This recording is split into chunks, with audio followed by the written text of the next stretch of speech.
thanks to the support as a channel member, Kevin McKenna. We are potentially one match away from a big pile of cash that could set us up for the rest of the series. It's FA Cup second round day, and we're away against League One Plymouth. We've already beaten one League One team in the competition this year. Can we beat another? And hopefully set up an away game at Man United or someone where we'll earn a lot of money. That's what we're looking for. And on the topic of having already beaten a League One team, we've somehow managed to find one even better. And to be honest, it's probably one of the bigger draws that we could have got away against Plymouth. I think they have quite a decent sized stadium, decent fan base. There aren't many teams at this level where we'd have made more money. I guess potentially Preston, Wrexham, Portsmouth. Okay, there's a few. But we've beaten Mansfield. Last year we lost to Luton, who it looks like got promoted because they're not in this league anymore. It's going to be tough, but if we manage to pull it off, we deserve to make a big pile of cash. And we could probably do with some cash. We have had to go into the transfer market to bring in a new player, and to be fair, he is quite good. Ronnie Walker is a left winger, 18 years old, potentially 5 stars of current ability and 5-star potential. He's got the 3 yellow and the 2 white stars. That leaves a little bit of ambiguity because despite him having played 4 games, we still don't know enough about him yet. But the reason we had to bring him in, and to be honest, it's not a disaster that we had to go looking for him because we found somebody quite good. But the reason we needed to make a move when we did is because Ben Akwe, who had been our starting left winger, has a badly fractured lower leg and is out for the next 4 to 6 months and is receiving specialist treatment. Bearing in mind he's out of contract at the end of the season, he's probably done. We're probably never going to see him play for us again because chances are we'll just move him on at the end of his contract, let his contract run down. I mean, he might come back before the end of the season. Who knows? We did have a little bit of strength in depth in the wide areas. Now Morton is fit again, so Francis could move back out to a wing, but still felt sensible to bring Walker in. Unfortunately, he is cup-tied for this game against Plymouth, so you're not going to see him straight away. And our league form, as a result of all those shenanigans, has been a little bit patchy. We were briefly back here somewhere, actually top of the National League North, but we've only won 1 league game in all of November. We haven't lost a huge number of them, but we've just been very inconsistent, and it does mean we've dropped down to 4th in the league. 36 points puts us 10 points behind South Shields, and everybody above us has a game in hand and a better goal difference than us as well. So if there were anybody out there who thought we might have been in with a chance of the 1 automatic promotion spot, that door is now closed. We go back to the original plan of just trying to get into the playoffs and make a better job of them this year than we did last year. But first, let's try and make some money. We're away against Plymouth, and this is our team. It's Casagrande in goal, a back four of Strachan, Pakawa, Gamble and Elliott, Taylor and Cannaville in midfield, Francis on the left, Griffiths on the right, and then Morton and Whittaker up front. Ben Garrett, by the way, has requested a transfer and is wanted by Mansfield, who we knocked out the previous round of the FA Cup. That would be perfect. If we could get to January and Mansfield take him off our hands. I don't even need a fee from them. I just need them to take over his enormous salary as our backup goalkeeper, because him leaving could free up 2 or 3 squad spots for players on like £200 or £300 a week. And they're the kind of players we could definitely do with bringing in. And we've got some in mind that we've had scouted, but we just can't make a move for. Despite them being sat there unattached, we can't bring him in because we're having to pay him an enormous amount of money to sit on our bench. I've just seen Casagrande wears bright yellow gloves. I'm not sure how I feel about it. I mean, maybe he'd have saved that if he'd have worn some sensible gloves. It's a very good goal, but I suspect the first of potentially many today, and we might be getting a little bit of a spanking. Gamble did manage to get ahead to it and headed it clear, but it's just been walloped back from the edge of the area, and there's just no saving that. We could have played both of our fancy goalkeepers and they could have had one on top of the other, and nobody's getting their fingertips to that. And it's frustrating because they're playing a really negative flat back 7 like a bunch of cowards. But they're going to beat us anyway because they're just better than us. They're on the verge of promotion back to the Championship. And it doesn't matter how good we are. Our form is not as good as it was going into the first round against Mansfield. We went into that Mansfield game largely in quite good form, whereas we come into this game in pretty poor form. Although Whittaker has absolutely skinned his man there and probably should have backed himself to keep on running. He's had the shot a little bit earlier than he needed to. Doesn't need to be shooting from outside of the area when he's clearly got the better of the defender for pace. He's already gone past him. He wasn't going to catch him up. And it's a little bit disappointing that he's kind of panicked and taken the shot when he could have just kept going and at least had a shot from a little bit closer to goal. But I guess this is why he's playing for us in the National League North rather than consistently playing at this level. Physically, he's got everything he needs. He's got blistering pace and definitely can get his way past a man. But occasionally his decision-making and technical ability lets him down a little bit. And I think we probably saw an example of that there. Halfway through the first half, it's still 1-0 to Plymouth. And is his name Sucks? If his first name's Kevin, I'll be very upset. If they've got a player called Kevin Sucks, I'm gonna make it my mission to break him. We're gonna go hard tackling on him because I won't have that. We need to check what his first name is. Of course, now I've mentioned him, he's going to score against us because that's how Football Manager works. But Francis has got the chance to break clear here. It gives it to Whittaker, who's just got his man to beat again. This time can't go past him. And they did have 2 players on him, though. It shows that they're worried about Whittaker. They stuck 2 on him. He's a National League North striker. One of the best strikers in National League North. He's towards the top of the goal scoring chart. So I can understand them being a little wary of him, but theoretically they should be facing better strikers than him week in, week out. Sucks has gone over to that side now. We still don't know what his first name is, but he is taunting me. He's come a little bit closer to where I'm standing and I don't care for it. Right. Can we find out what his first name is? Just hovering on him, not do that. Cornell Sucks. Okay. I'll allow it. I was a little bit worried. But now now we've clicked on him. The game really knows that he's caught my eye. So he's definitely going to be doing a football against us today. Of that, I am sure. Casagrande lumps it forward, looking for Morton, who this time can't win his flick on. He's been very quiet since returning from injury. He's not quite offering the same impact that we were getting from him before he had his month, 6 weeks or so out. I suspect he's still not fully match fit, which is why he's not causing the problems that he was causing for us last year. Although to the flip side to that would be when we signed him, he hadn't played football for like 9 months. So he wasn't match fit when he first signed. And I think he got 5 in his first 4 matches. So it's not really an excuse for him because he's already demonstrated in the past he doesn't need to be match fit. Picks the ball up back to goal. That's what he's best at. And he's got it back there. And this time shoots from range. And again, it's having a shot for the sake of having a shot. And we've seen both of our strikers do it. I get that they want to get some shots in against Plymouth because Plymouth are a good team and they're maybe not confident that as a team we'll work it any closer to the goal than that. But at some point we've got to try and do what has been working for us and what the tactic still tells the boys to do, which is in situations like that, you get the ball out to the wingers, you let the wingers try and beat their man and get a cross in. And then you're in there to get on the end of the cross. It's what we do consistently in the league. The system hasn't changed for this match. They're just not doing what they've been told to do. Whittaker now goes past his man again and now decides to come in field. He has got Francis wide of him and Strachan, who's the one he actually gives it to. Francis now coming in field. Canaville to Whittaker. Morton back to goal again from him. Taylor into Griffiths, who's been fouled, surely, and he has been fouled. And we've got an opportunity from a set piece now, which clearly we fluffed because we don't even get to see it. We're going to go attacking. We're into the second half. We're only 1 goal behind. So, there's always a chance. This is where the huge benefit of a replay would be handy because even an equaliser just puts us to extra time and potentially penalties. So as a part-time team, the longer the game goes on, the more the gap in our fitness levels is going to show, which is not ideal. It's another disadvantage. It's another example of the FA Cup being ruined with that stupid rule change and no replays. But now Griffiths trying to go past his fullback for the first time this afternoon, finds the cross. That's exactly what I've been asking them to do. We're finally doing it. Strachan now doing it on the other side, drills it across goal, and Whittaker gets there ahead of the keeper and does grab the equaliser. And there you go. If they follow the instructions, we do goals. It's not hard.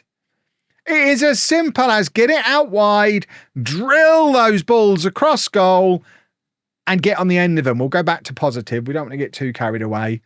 But that's exactly what we're supposed to be doing with this system. We finally do it. What do you know? It works. Griffiths is on a 5.95. I think we're going to take him off. We have got another one of our youngsters, Shivon, who is another one who came for our youth team, 17 years old. He's not great, but we have played him a couple of times. And when we've got a player playing as badly, although actually, do I bring Marsh on and put Whittaker out wide? I probably don't. No, we will bring the youngster on. I think that's probably the sensible thing to do. Green can come on at right back. And then I also want to get Gamfi on in midfield for his aerial threat. Cannaville not having the best of games, so Gamfi can come on. All 6'5" of him. If we get a corner, we want the big boys on. So we want him getting on the end of any potential set pieces. To be fair, at either end of the pitch, he's just as handy defending them as he is attacking them. There's a lot of him. He's a lengthy boy. Right, it is Plymouth on the attack again, and they've done exactly what we just did to them. Get wide, get around our fullback, drive it across goal. It's the FM26 trademark goal at the moment. Wingers are definitely the most overpowered element of the game so far. Get the ball out wide, get crosses in. It's how you do goals in this game. We've gone very attacking, and I think it probably is time to get Marsh on for Morton. So Marsh comes on. Have we got anyone else who could come on and change the game? I'm looking at Towler, the young 16-year-old with all the potential. I think it's the kind of game he needs to play in. We've got 15 minutes. It's just such valuable experience. He got 15, 20 minutes against Mansfield. It's a level where he could end up playing in a year or two. So get him out there experiencing this level of football, even if it potentially costs us the opportunity of another goal. To be fair, I don't even think he's a huge downgrade on Taylor in midfield. It's just we've now gone from having 4 centre-backs on the pitch to 2 because Towler and Gamfi are both midfielders. Oh, that's poor from the young winger. He's played Plymouth in and we just about get away with it. I think Casagrande's made an excellent save there, actually, and got Shivon out of trouble. But I don't think we're going to be grabbing an equaliser, are we? We're into added time. We are on very attacking, so if we get a corner, Casagrande might go forward, which would be super fun. But no, it ends 2-1. You know what? It could have gone a lot worse. We put up a good fight. We've made a decent amount of cash, which we should be able to find out how much money we've actually made there. There you go. Look at our bank balance, up to £335,000. That's the highest it's been at any point in the save so far. So the FA Cup has done its job. And now we need to get back to winning ways in the league. I think we're going to go through to somewhere around here. We're going to pick out a team who are near us in the league table. And we'll come back for that. I don't know who it's going to be yet. We'll figure it out. Let's move to then. Well, we've made it through December relatively unscathed. 3 wins. Everything was looking good at that point. We were up as high as 4th in the league again, but now we've not scored in the last 2. We're down to 5th place. Feels like a good time to come back and show you this game against Alfreton, another team who are pushing for one of those playoff spots. So 25 games gone. We're now only 9 points off the top of the table. So South Shields must have hit a little bit of a sticky run of form themselves, looking at the form table there. I don't know when we play them. Towards the end of the season. Let's just win this match and make sure we stay in the mix. So it's Casagrande in goal, about for Strachan, Pakawa, Cannaville and Elliott, Taylor and Gamfi in midfield, Walker on the left, Francis on the right, and then Morton and Whittaker up front. We have tweaked the tactic ever so slightly because new boy Ronnie Walker likes to be an inside winger or an inside forward. So we're rather than playing him, even though he's strongest on his left foot, rather than playing him as a normal winger, which he's not as good at, we're making him cut in a little bit with Strachan overlapping. It's just a little bit of a tweak. I worry sometimes that people think we just set the tactic and never fiddle with it. We do tend to try and adjust it to get the strength, to get the best out of the players that are in it at the time. It's only a little tweak, but it is a tweak all the same. And it might be directly responsible for us not scoring in 2 matches. Because obviously I think it was in the previous match in the FA Cup. I did my whole lecture on how the whole point was get the ball out wide and get the crosses in. Well, Walker now cuts inside, but Strachan is pretty good on that overlap and getting himself into crossing positions. And as you can see, Walker isn't wide the whole time. He does still take up those wider positions, just has a tendency to cut in a little bit, as he's done there, getting himself right into the 6-yard box. And unfortunately, an extra man in there, and then he's not out wide here, and it has allowed Alfreton to get a little bit of a counter-attack going, which Gamfi comes across to cover, and we don't need to worry about it any longer, and it's all good. Right, Whittaker with the free kick from the edge of the area, shoots and forces a very good save out the Alfreton goalkeeper. Unfortunately, because we are still consistently terrible at corners, once again, it's a corner that we don't even get to see in a highlight. I really do miss the days of us being quite good at corners in FM24. If you're wondering why Canaville is now playing centre-back rather than central midfield, I've had his parent club on the phone. Apparently, when we brought him in on loan, I agreed to play him at centre-back, and they've got a little bit of a hissy fit on. It's a little bit risky during the transfer window, playing him out of position, because obviously we don't want him to be recalled. It has been much harder this season than last season for us to find loan players that we don't have to pay. So if we have to play him at centre back for a few weeks just to get through the window so he then can't be recalled, we can then move him back into midfield. So for January, he's very much a defender, and who knows, he might end up staying there. It's what we originally signed him to do. And Taylor has also just announced that he's retiring at the end of the season. So we need to look into phasing him out anyway. Maybe Towler, the young 16-year-old, can find his spot. Casagrande got fingertips to that, but only ended up pushing it higher up into the top corner. And as a team who now haven't scored for quite a long time, this is worrying, to be 1-0 down at home in the first half against a team who are hopeful of finishing above us in the league this year. Taylor plays it forward to Francis, who finally, with the number 9 on his back and a jolly little walk to celebrate, we finally score a football goal. It's an immediate reply as well. And it's a lovely take and then finish from Francis on the right-hand side. Excellent work from him.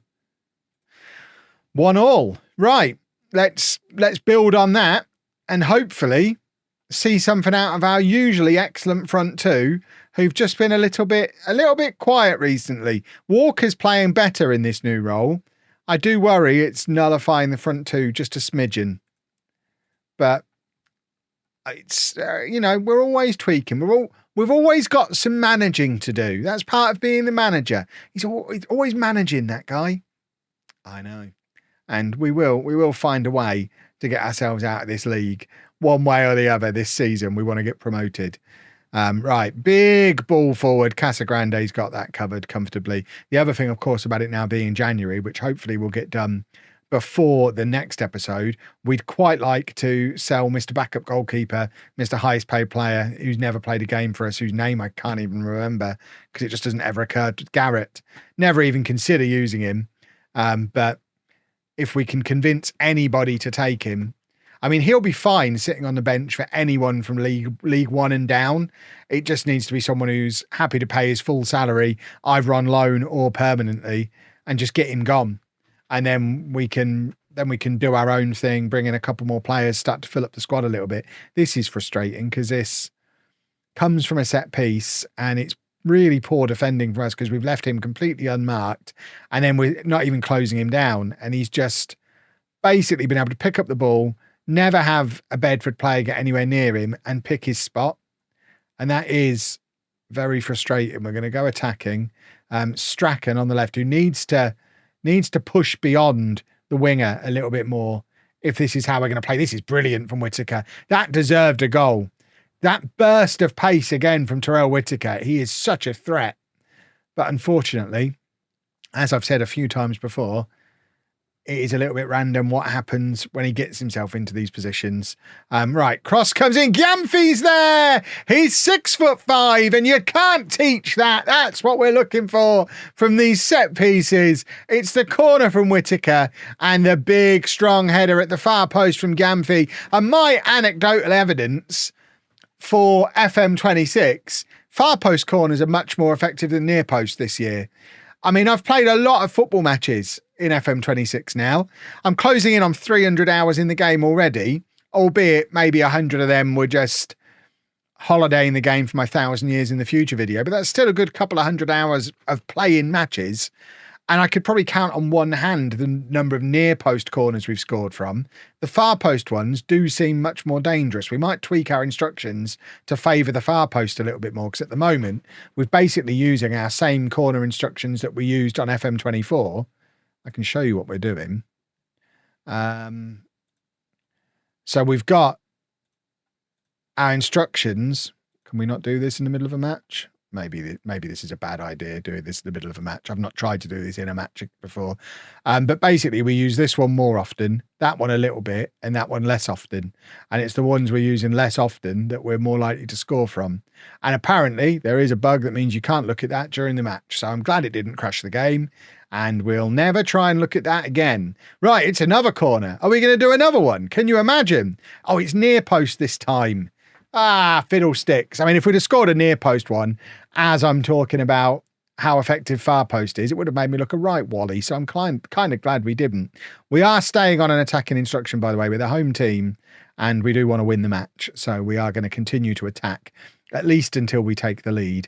And Whittaker plays it into Strachan on the overlap. And this is what we're looking for. Strachan on the overlap. Cross comes into Taylor, who scores. It's 3-2. Now we drop back to positive. It's a rare goal for our captain, Greg Taylor. And this is great work from Strachan. This is what we're looking for on that overlap. It's all coming together, boys and girls. We're scoring headers. We're getting our overlaps in. This has been a good performance, apart from a couple of iffy defensive moments. But that's going to happen when you stop playing 4 centre-backs and go down to just the 3. Right, Walker is tired, so we're going to put Francis over onto that side and bring Griffiths on. We're also going to bring on Marsh for Morton. And then for my final trick, we're going to bring on Green for Elliott, as we look to just shore things up a little bit more defensively, a more solid defensive fullback on this side. Not that we've changed the role he's playing. We still want him getting up there overlapping, but he's just a little bit more defensively sound than we get out of Elliott. Right, Casagrande, take your time, young man. He is taking his time. Lovely work from him. Looks to distribute to Francis, but doesn't get anywhere near him, and the ball is now coming straight back at us. And I mean, I think that's actually a save from Casagrande in the end, but we get away with it. And now we're looking for a counter-attack through Griffiths, who, of course, is on with fresh legs. Cuts inside, goes round his man easily, cross to the far post, looking for Marsh. Can't find him. And the highlight I thought was going to end, but the highlight does actually seem to be continuing. And it's Taylor to Francis, who, of course, oh, that's lovely from Francis. He's moved over from the right to the left. I've never seen that move in any FM game ever before. He's played the ball one way and then he's gone the other. That was beautiful football from Francis. It's one of those shiny new animations. Now Gyamfi plays it back to Pakawa. Francis up the far post. He's scored again. It's 4-2. And this has been quite the performance from us this afternoon. Taylor can come off for Towler. Now we've got the 2-goal advantage. And for the final change, I think we're going to bring Gamble on. He can come on for Pakawa. Big boy for big boy. But at 4-2, round of applause to all involved. We shouldn't be messing up from here. But Gyamfi just being long again. He's such a tall boy. But Francis, who's had a really good game on both wings, a very useful player to have around who can play just as equally off of either wing. And yeah, this has been a good performance. Let's have a look, see what this does to the league table. This gets us back up to 3rd. We're right back in the mix here as it stands. I don't know what's going on in the other matches. We'll have a look at them as soon as we can. We certainly don't want to be letting Alfreton back into this match.